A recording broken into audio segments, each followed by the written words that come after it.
And what has been my crime? My crime has been to confess publicly Christ as Savior. The signs are rapidly fulfilling.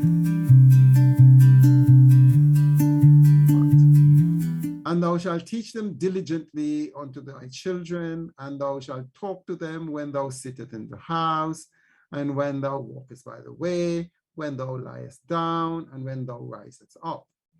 And thou shalt bind them for a sign upon thy hand, and they shall be as frontlets between thine eyes. And thou shalt write them upon the posts of thy house and upon thy gates. Thank you.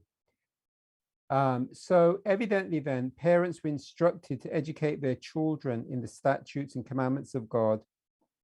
And this was in and out of the home context. So wherever they were, the statutes, the commands of God were being taught, being reinforced in the hearts and minds of their children. But this is very much then children being educated in the home context.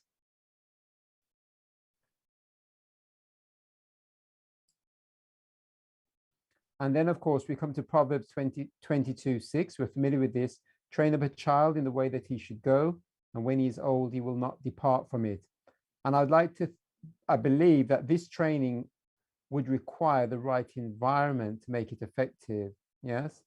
So a part of the way would include the right environment that children were to be trained in. Now, I want to look at two examples here. And I want just to notice here the parents of John the Baptist, Zacharias and Elizabeth, and Luke 1:39. If you remember, after Mary was visited by the angel Gabriel, she went to see Elizabeth, who I believe was already pregnant with John the Baptist. And it's just interesting to note where Zacharias and Elizabeth lived, because it says, Luke 1:39, now Mary arose in those days and went into the hill country with haste to a city of Judah. So it was in the hill country, again, city, probably not what we would call a city today, but they were in the hill country. And after John the Baptist was born, it says in 80, so the child grew and became strong in spirit and was in the deserts till the day of his manifestation to Israel. He was in the desert. And we don't have a lot of detail about the early life of John the Baptist, but you can gather that he was living a life quite separate from the world. And when it says that he was in the deserts, this is suggesting that he was away from the populated areas. And of course, he was being prepared to do a special work that God had for him. Yes, but it required that he be separated, from the busy, populous areas, away from negative influences, as much, of course, as is possible, because there's negative influences wherever you are. And then when we come to Jesus, so Luke 2:39 and 40. So after they've taken Jesus to the temple, that's when he was about 6 weeks old. He says, so when they performed all things according to the law of the Lord, they returned to Galilee, to their own city, Nazareth. And the child grew and became strong in spirit, filled with wisdom, and the grace of God was upon him. So I think the same term is used there, strong in spirit. And I was thinking of that, I believe it was this week, because I'm going through Luke in my devotion. What was this what does that look like, a child growing strong in spirit? Yes. But this is how Jesus grew. But interestingly, Nazareth, now, when Jesus was calling his disciples and Nathanael was told about Jesus coming from Nazareth, what did he say? He says, Nazareth, can anything good come from there? So it seems as if Nazareth had somewhat of a reputation. And I thought this was interesting because perhaps there was a difference between the environment that John the Baptist was raised in and the one that Jesus was raised in. But nonetheless, both sets of parents did a faithful work.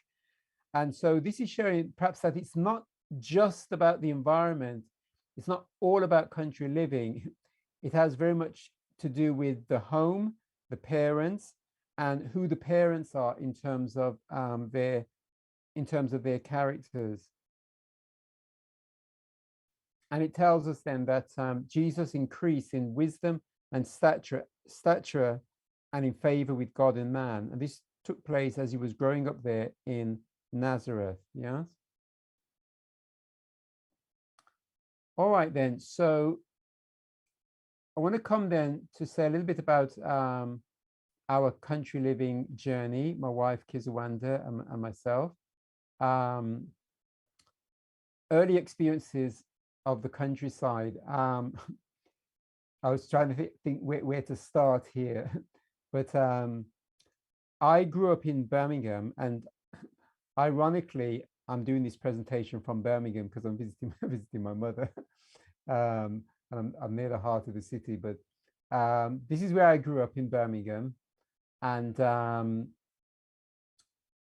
when I was 18, I went to university in Aberystwyth in Wales.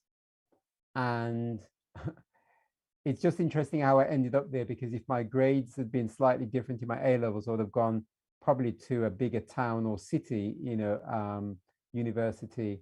But I ended up in Aberystwyth. I don't know how many of you know Aberystwyth. It's on the west coast of Wales, and it's a university town. It's also a kind of a tourist town as well. But compared to Birmingham, for me, when I went there at 18, it was very small. And I remember going on the train from Birmingham, and it was like the end of the line. You were right there by the sea. And for me, it was too much. I didn't like it. And in fact, I tried to get a transfer during my first year to go somewhere else, but I couldn't get through with that. So I ended up spending 3 years in Aberystwyth. And by the end, I think something began to rub off on me. For 2 of the years that I was there, I lived literally maybe 3 minutes from the sea, because I lived in the town for 2 of the years. But I didn't really appreciate nature and the benefits of living in a quieter environment. But strangely, when I finished, I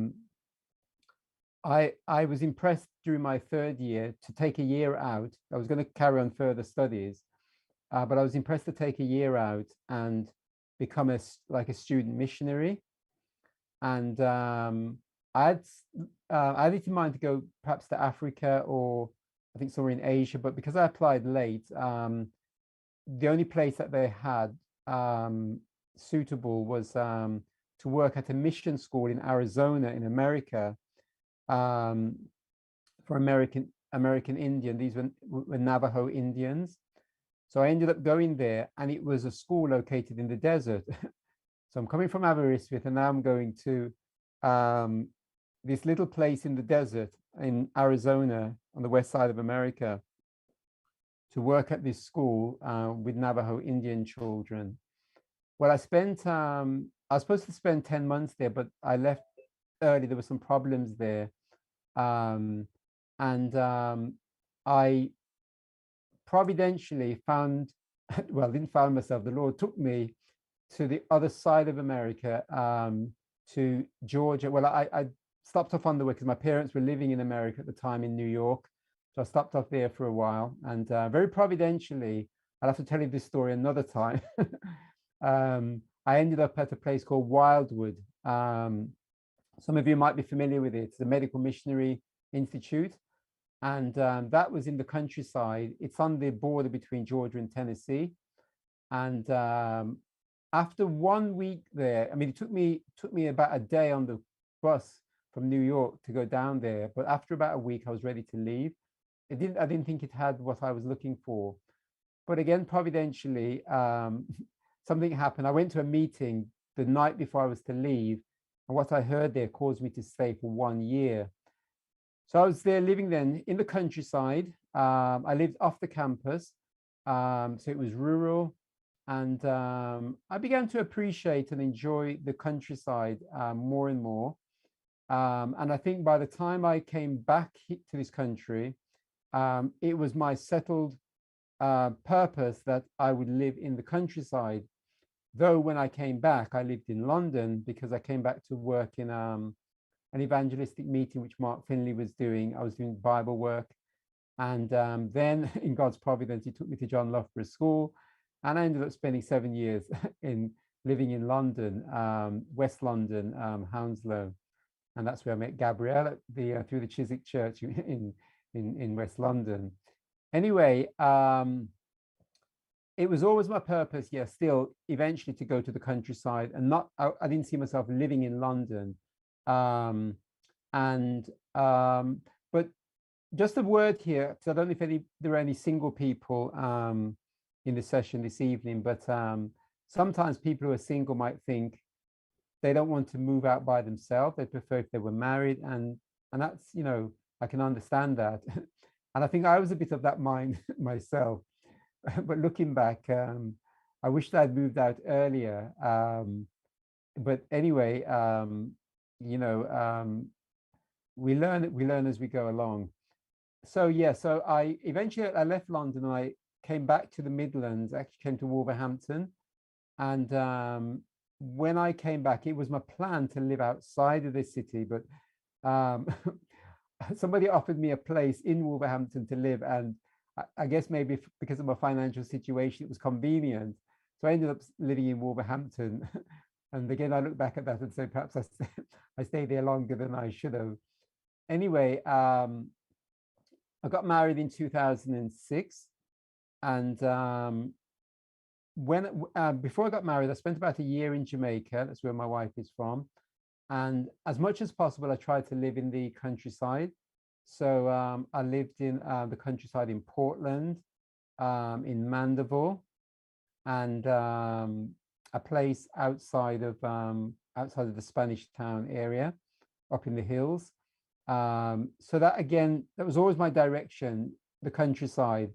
Whenever I'd visit friends, I got to know like Jack and Joy, and I would visit them periodically, and I always enjoyed those times in the countryside. And again, just always, it's almost like my I was gravitating naturally to the countryside. That's where I was heading. But when we got married and got married in Jamaica, and when we came back here, pretty much straight away we began to search for country properties. Yes, we had a big plan in mind to get like a big property where we would do like an education health center. But I think the Lord had other smaller plans for us as a start. But we would spend we'd have these days, usually Sundays, where we'd go out and visit maybe 6 properties in a day. And this was all in Wales, in the kind of the middle part of Wales, though covering quite a wide area. And so we'd take our food with us and we'd drive out and we'd visit these properties. And in doing this, we were getting to know the area, getting to appreciate the Welsh countryside. So yes, we had these trips to Wales. Then 2008, we still hadn't moved yet. We were still in Wolverhampton. And if you remember, there was the time of the financial crash. And in Wolverhampton at the time, there was a lot of focus on this in the churches by certain individuals, and they were doing programs to do with prophecy and where things were going. So again, people were people were quite awakened on this matter of country living. And but we had already been looking into this, like I said, from 2006. And we were looking to buy a property, which was taking time because we were looking for something larger than we would get from selling the house that we had, or would cost significantly more. But something happened to push us along, and I re-looked at the matter of whether we need to buy and whether maybe the quickest way to get out was to rent out our home in Wolverhampton and then rent a place in the countryside. Now, sorry, I've got to I'm just going to skip to the next slide for a reason. It's got a statement on here. This goes back to 2008. I remember one Sabbath at church in Wolverhampton. This is again 2008, when there was all this talk about the financial crash and the need to get out of the cities. And my Sabbath school class was at the front of the church, is Wolverhampton Central. And I remember when the brother came up to do the personal ministry spot, he, amongst other things that he said, he read this statement or part of this statement from early writings. And because I was sitting at the very front, though it's a big church, I think it was on the front row, and he's there at the front. He's almost like he was just speaking to me. And this statement here from the book Early Writings, especially where it says, let's just have a look.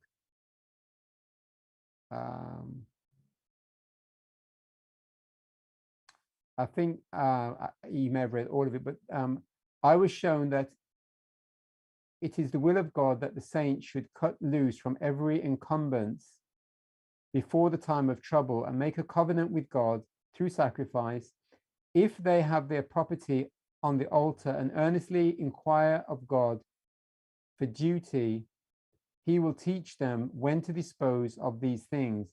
Then they will be free in the time of trouble and have no clogs to weigh them down. And it was like he was just reading this to me, because I was sitting there at the front. And around that time, and I think with the influence of this statement, we decided that instead of trying to sell our property and then buy one, we'll just rent it out and rent a property in Wales. So this kind of speeded us up. And so let me just go back to this slide here. Where were we going to locate? It came down to a choice between Brecon, which is kind of more towards the south. It's in the same county, Powys, but further south, or in the new town, which kind of like is the Mid Wales area. And there was a property in Brecon that it was a barn conversion. It had just been done out. My wife was very keen on it. For some reason, I wasn't so keen, not because of the house itself, but because of the immediate environment. I mean, it was rural, but there were, some of these barn conversions, like a courtyard. She got about, I think it was about 3 or 4 properties, and they were still doing some work on 1 or 2 of them. So it was kind of quite busy with building work. And I think there was a kind of a raging brook or stream very close by. So I wasn't that keen, but I didn't say much to my wife because she was keen, and we actually started the process to acquire that property. We were going to rent it. But I think it was now towards the end of 2008, and in the back of my mind, I wasn't fully convinced about it. There was another property which is more in the Mid Wales area that we had looked at, and I said to him, I wanted to have another look at it. I don't remember whether we did actually go to have another look at it, but we were still looking at properties that were up for rent. So though we were proceeding with this one, we were still checking around. And my wife, she found this property. Well, she saw it the first time, and I think there weren't many pictures, and so she didn't give it much attention. Then she saw it on the website again, and there were more pictures, and it looked quite, quite attractive, So we thought we'd go and have a look at it. And the property was town of Ron. And when we went to see it, and we looked at the price of it, the location of it, we both became convinced that this is the one that we should take. And so, and I was even able to negotiate with the landlord to knock the rent down a bit, and he was willing to do that. So we took that property, and we moved in February 2009. Now, I've got some pictures of it, which I will show you. Let's see.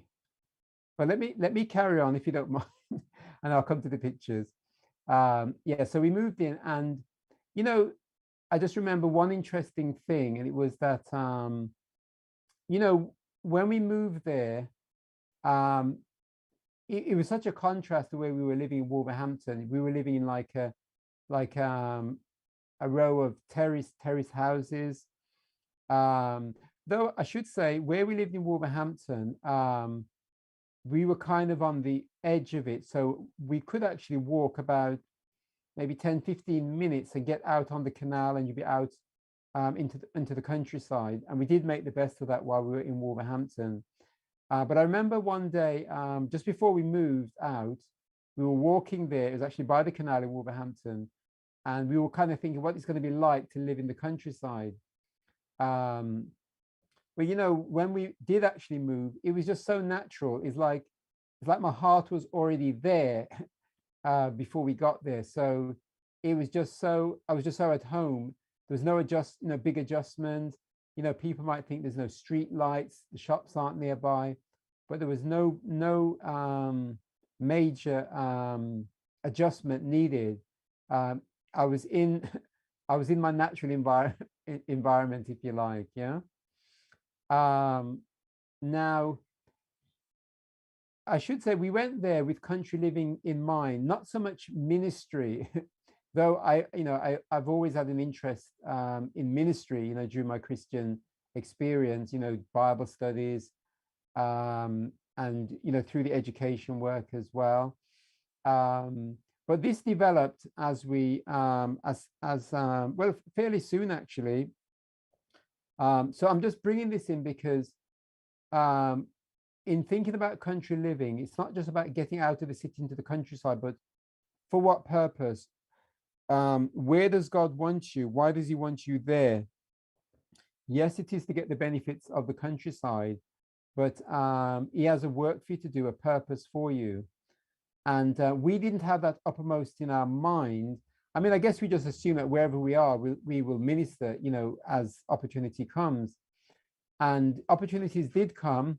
And the Lord, took us in some interesting directions. And one of them was working with other Christians. There was no Adventist presence when we went there. There was another family who moved into a neighboring village, an Adventist family, about 3.5 miles away. I think they might have come just after us, or around the same time. But there was no church group there. So those of us that were there, and then there was another family that came we moved in the February 2009. Another family came in the August, and there was a retired minister living in another village about 12 miles from us. We had met him during our property searching, and he was quite keen for Adventists to come out because he wanted to see if we could do some work there. So within less than a year, there was a few families, in some of the surrounding villages. We started to meet up for prayer meetings in homes, but we never had a Sabbath meeting. What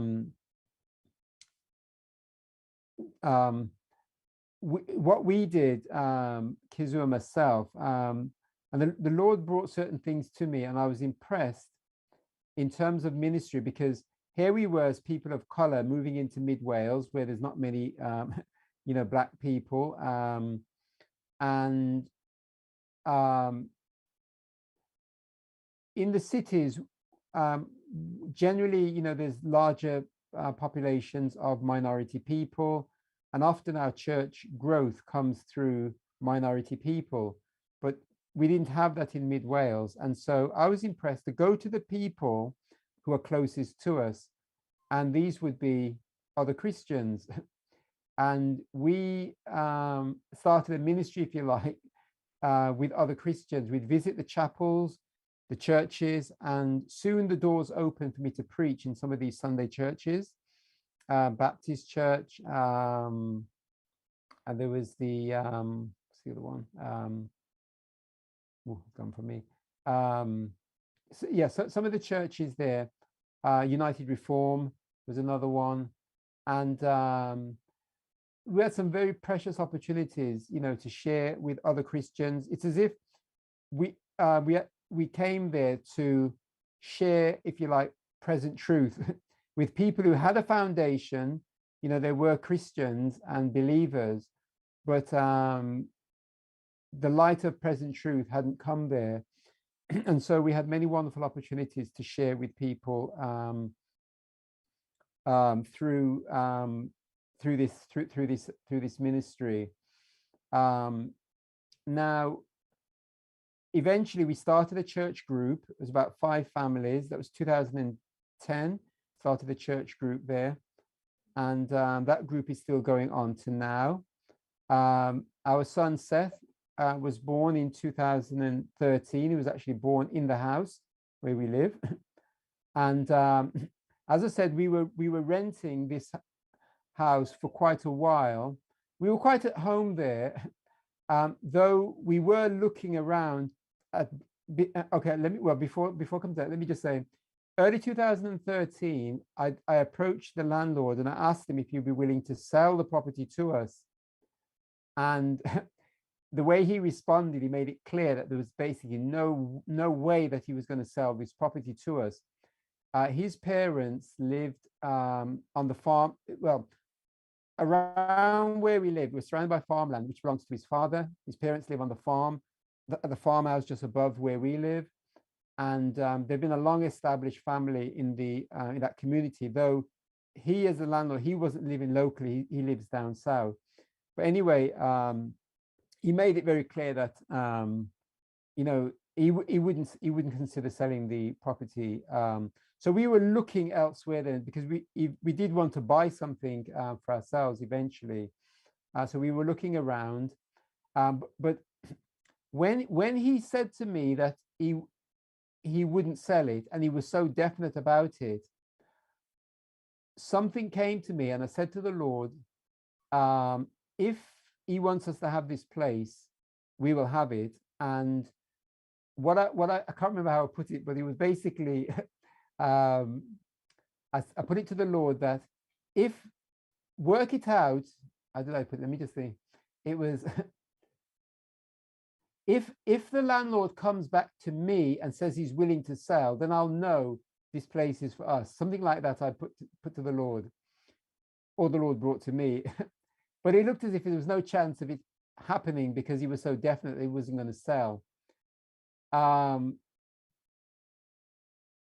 Anyway,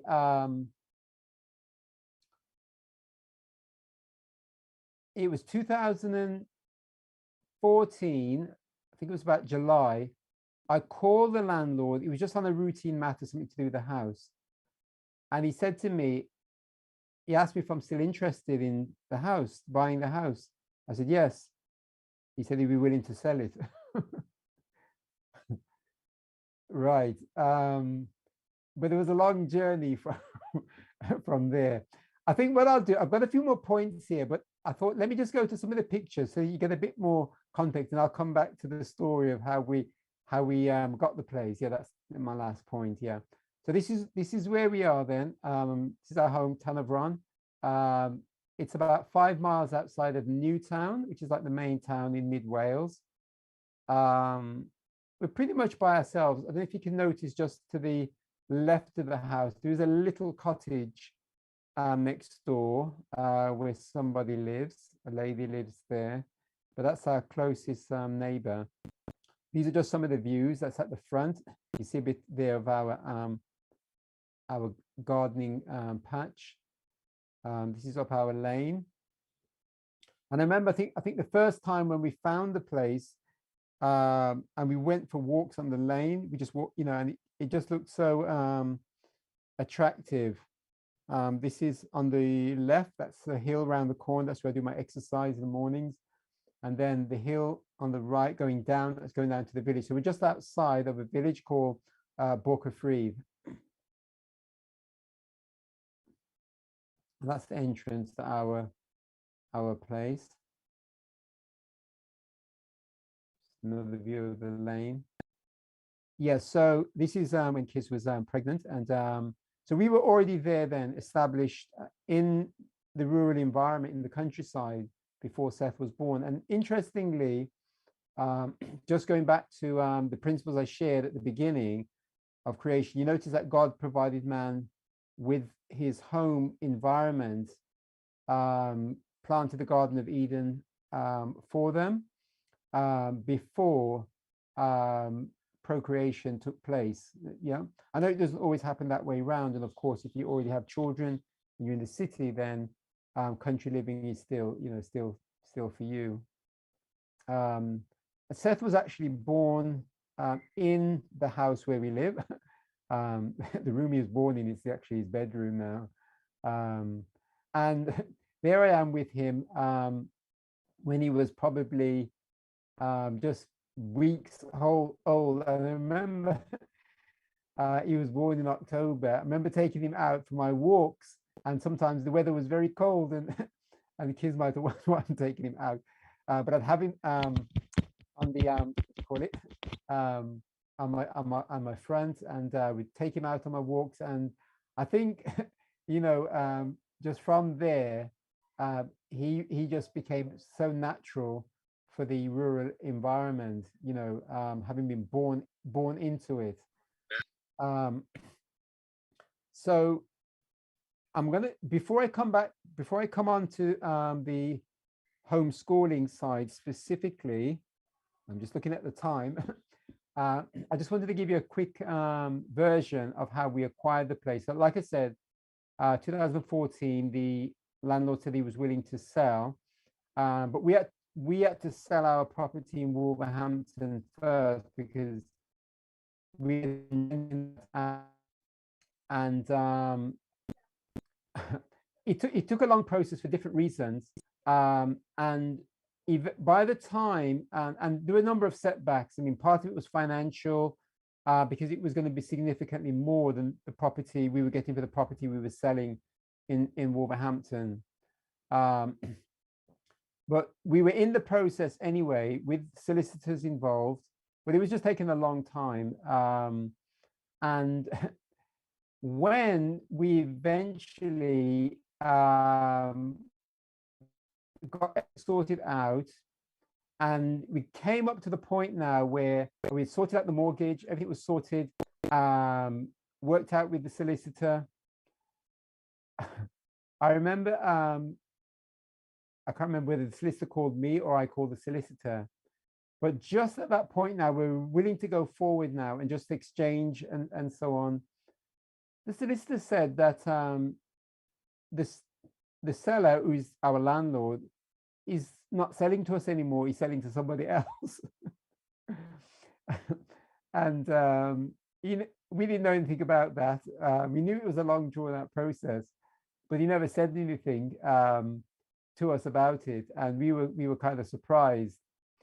And I remember the day on which I was told that, and I remember going for a walk, and somebody flashed into my, just very, just flashed in and out of my mind. And I think it was the same, maybe the next day or so, I spoke to the landlord and asked him, you know, what's happening. And he mentioned that he said something like his solicitor didn't hear from our solicitor, so he just thought we weren't going ahead and he was going to sell to somebody else. And he mentioned the person, and that was the person that had flashed into my mind. um, and now that he's selling to somebody else, he's not selling to us. And what do we do? Well, that person, because I know the person said, if we want to stay there when they get the place, they'll still rent it out to us. But in my mind, I knew this place is for us and we will get this place, yeah. Though everything looks against us. I remember the chap that came to do the chap that came to do the valuation in connection with our mortgage, yes, is the same man that came back to do the evaluation for this other person now who was to buy the place. And he was wondering what's going on because he came, he thought we were buying it now, you know. But anyway, I was very settled in my mind that we will have this place. And the person was going ahead then with the property to buy the property. I remember one day I was out on the long, I'd done some work for, away from home, and I was on my way back and I was thinking the whole thing through. And when I got back, I said to kids, I said, we will soon acquire this property. Now, there was no evidence that we would, because the seller is not selling to us, he's selling to somebody else. That person is going forward. I have to cut a long story short. But a strange thing happened. I got a statement from the bank that I was to get the mortgage from, and it was a mortgage statement basically giving an account of what had gone out of my account in mortgage payments. And I thought, this is strange. And I called them and they said the mortgage is in place. And I didn't tell them anything about what was going on. And I think around that time, something happened one morning. Now, I'm not a person to open the Bible and just read things and just take it for me, but for some reason, I can't remember how it happened exactly. It's in my diary from 2018, but my eyes went to a text one morning. I wasn't looking for anything particular, but it just went to a text, and it's Psalms 125, verse 3. For the scepter of wickedness shall not rest on the land allotted to the righteous, lest the righteous reach out their hand to iniquity. And it was that part about the scepter of wickedness shall not rest upon the land allotted to the righteous. And I thought this house is allotted to us, you know, yet somebody else is, you know. Anyway, shortly after, I spoke to the person that was to buy, because I know the person. I'd spoken to them about the matter, and I just asked them. I can't remember whether they called me or how we got talking, but they told me they're no longer going ahead with it. They can't manage it, basically. So they've pulled out. And then the landlord came back to us and said, "Are you still interested?" I said, "Yeah." And we went forward from there and acquired the property. Now your experience may not be the same, but that's a bit of, you know, how it went for us. And so it was early 2019 when we acquired the property, though strangely the mortgage payments had been going out. There's another part of the story, but I won't go into that. It's a long story, but the Lord worked it out anyway that we acquired the property. Now, just if I can just move quickly to the homeschooling part. I know the time is going. So, like I said, the environment ideally would come first, and then the children, the homeschooling. Yes. So just a little bit about our homeschooling then, and you can see how it relates to the countryside. So what we're doing in our homeschooling with Seth, I'd say it's generally based on the sources of learning given by God at creation.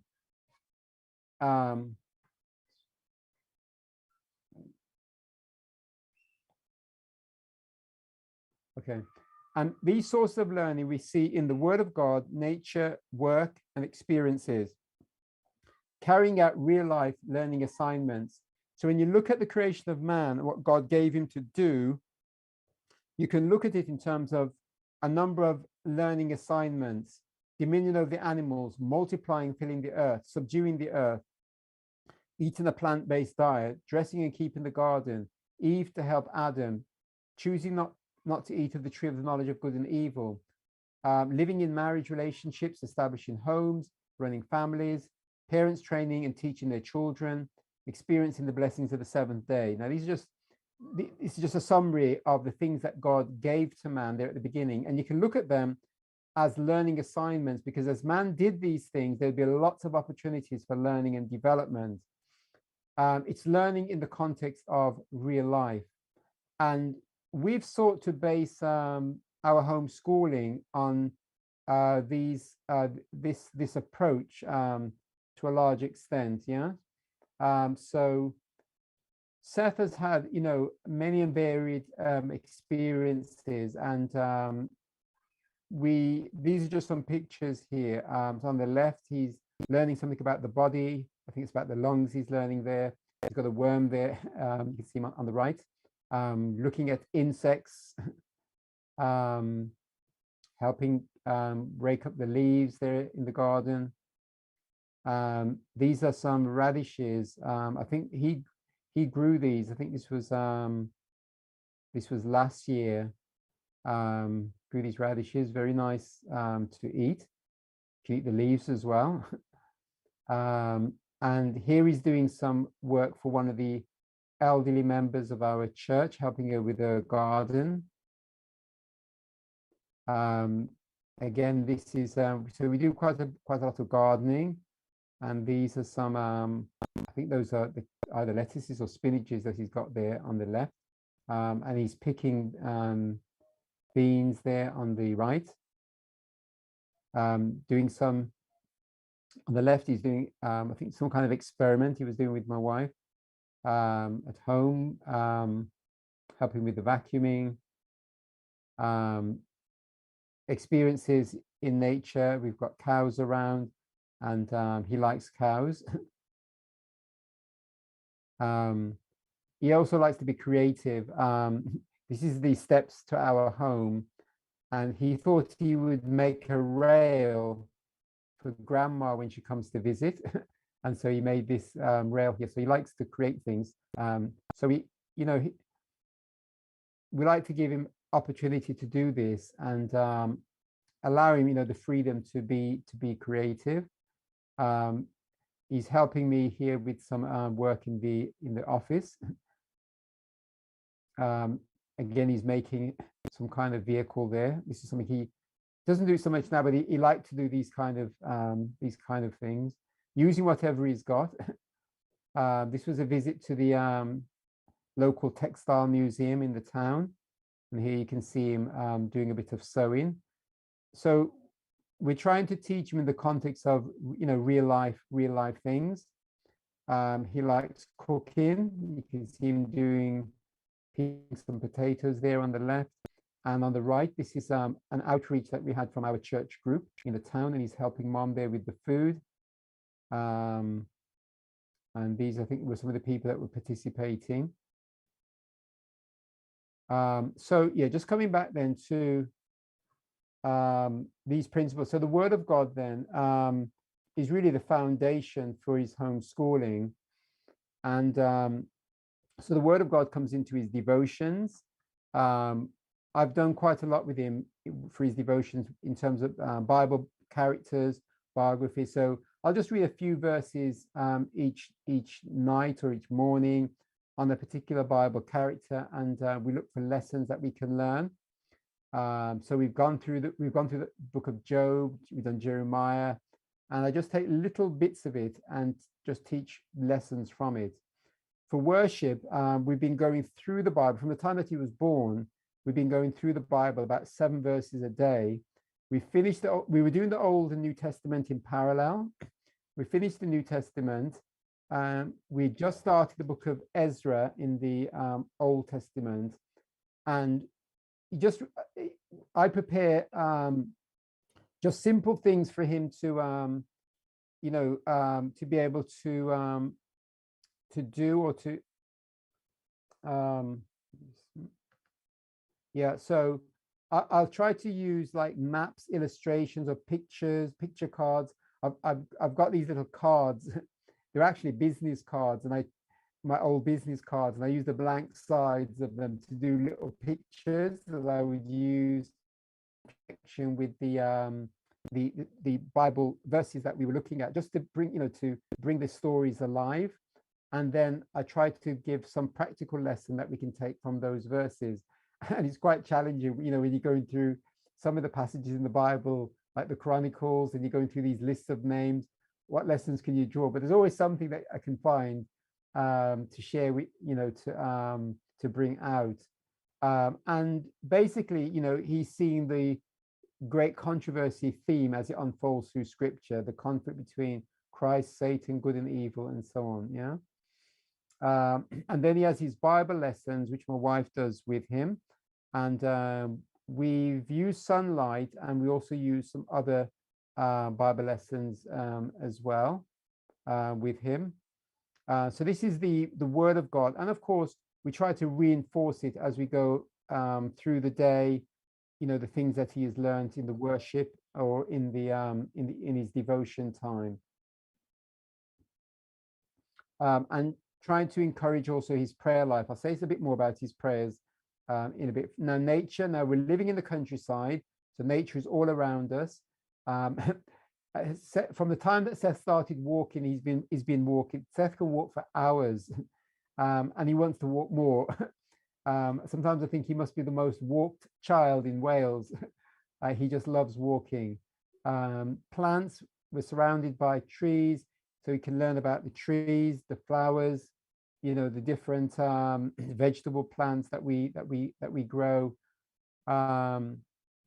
animals, and just coming back to the plants, it's nice to see the seasonal changes with the plants. So like about late January, we got the snowdrops, the little white flowers, they're bulbs, and they start shooting. You start seeing their shoots. Sometimes the snow is there and they're shooting up.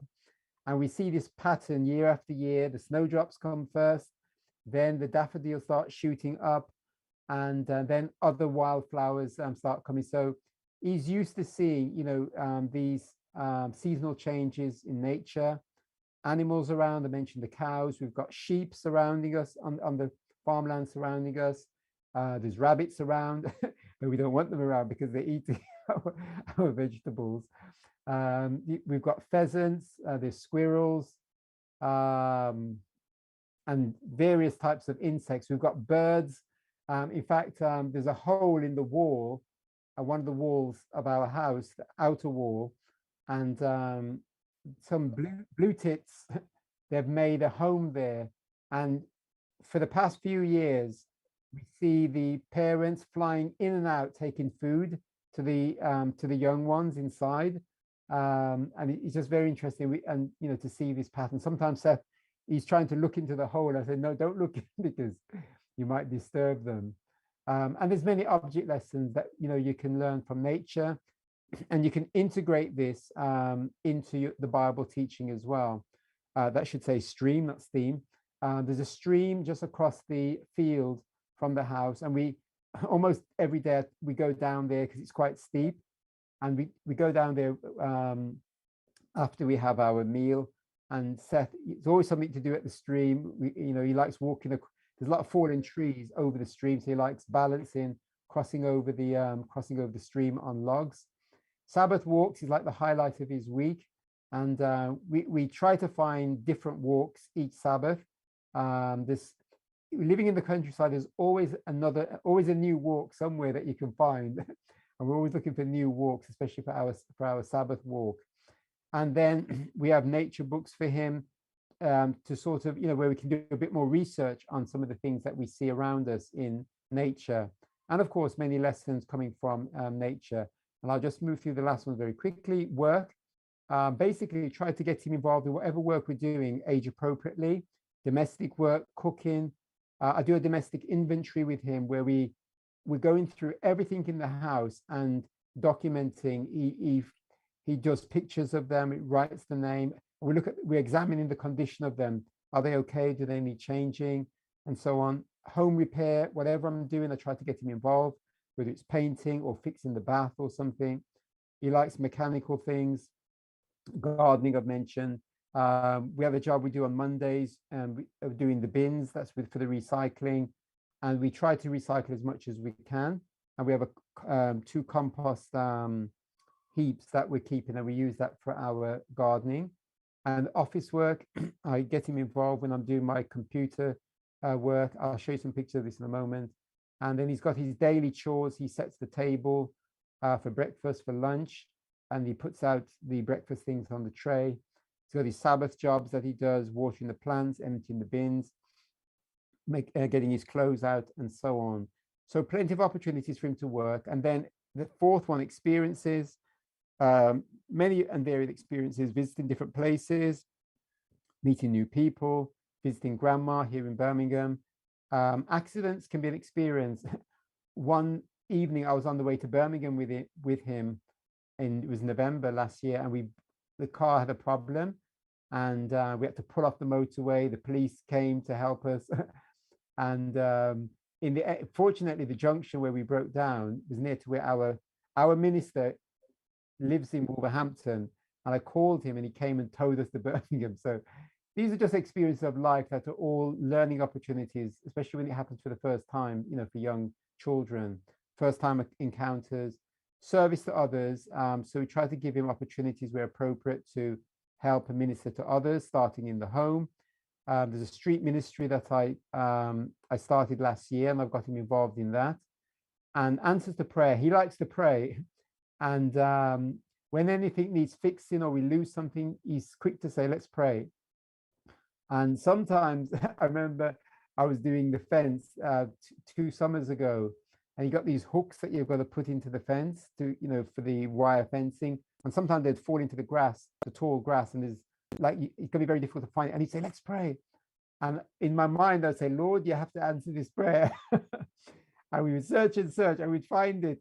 And even, I think it was last week, there's an old lawnmower, I'll show you a picture of it, that wasn't working. And from last year, it hasn't been working. And I thought, let me open it up anyway, just to have a look inside, not with much hope in mind getting it working. And he suggested prayer, we prayed, and I couldn't get it open. And then I just finally found a way to open it, took the top off, and I saw there's an electrical part out of place. I reconnected it, and it started. And Seth, of course, was very excited.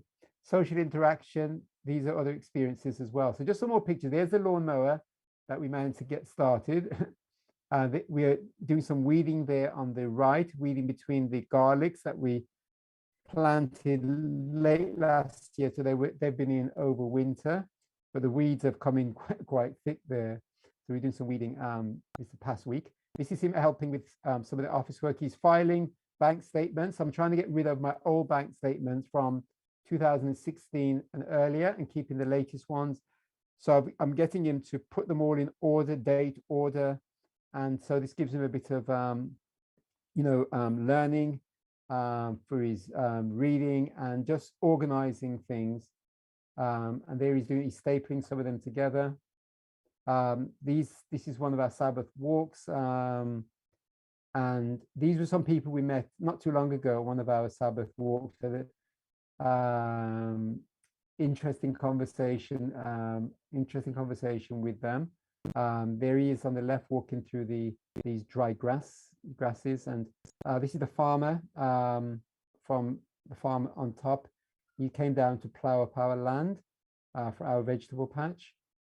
And then meeting up with other homeschooling families. So on the left, there's another family in our church. And then on the right, this is a boy from another family. That's actually Jack and Joy's grandson. So my wife met up with his mother, and he's Levi. And they met up for a day. Then this is his Sabbath school on the left with some of the other children. I think another Sabbath walk there on the right. And this is a greenhouse that I've been working on. I haven't got it up yet, but Seth has been very much involved from the beginning. This is where we were getting the base in place with the help from another church brother. And then on the right, we're reaping carrots. That was last season. And then this is in Birmingham. So on the right, that's Seth with my mother, his grandmother. And he had some interesting experiences with her. When he was younger, we used to put him in her bed to get him to sleep before we went to bed. And they would be up talking. she at 90, 95 or so, him at 5, and they're having this conversation. And then on the right, this was a street ministry in Birmingham that when I'm in Birmingham, sometimes I'll pop and visit them and they give out literature. So I took Seth there one Sabbath. He likes these practical things. I said, we're smashing up this old piano, which we had to get rid of. And then there was an organ as well. And he enjoyed that. This is a street ministry I do in mid Wales, and a couple of the young men that come along. And so Seth has been along with us as well. We do this in some of the towns around mid Wales. And this is Seth's 8th birthday. We took him to, he went to Montgomery Castle, and this was at Aberdaron. We went there last September, and we were checking out this old vehicle that was going into the sea that you see there on the left.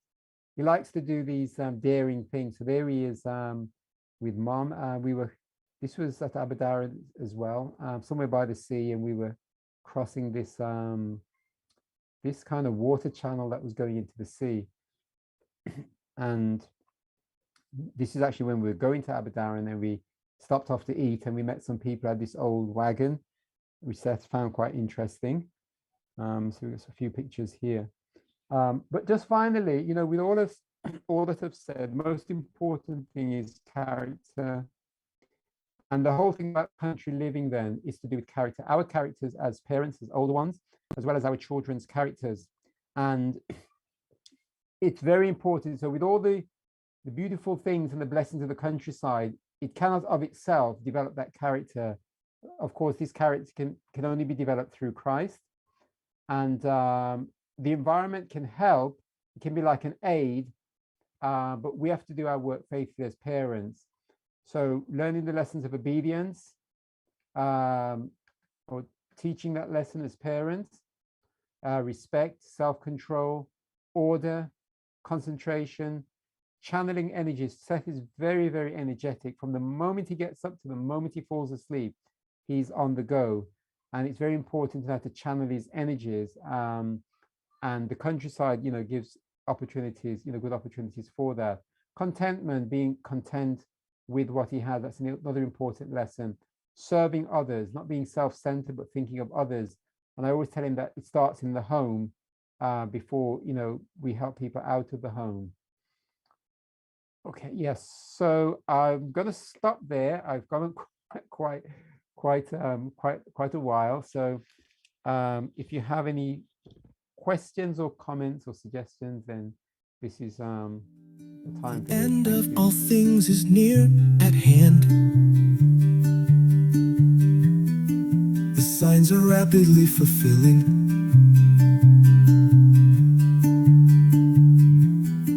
Yet it would seem that but few realize that the day of the Lord is coming.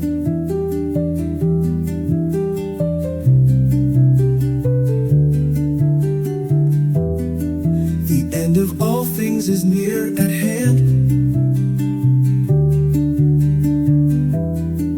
The signs are rapidly fulfilling.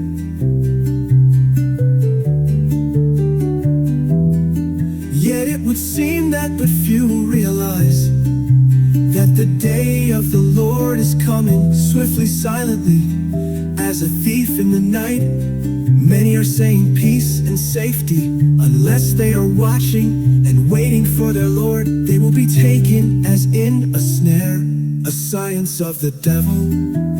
What is soon coming upon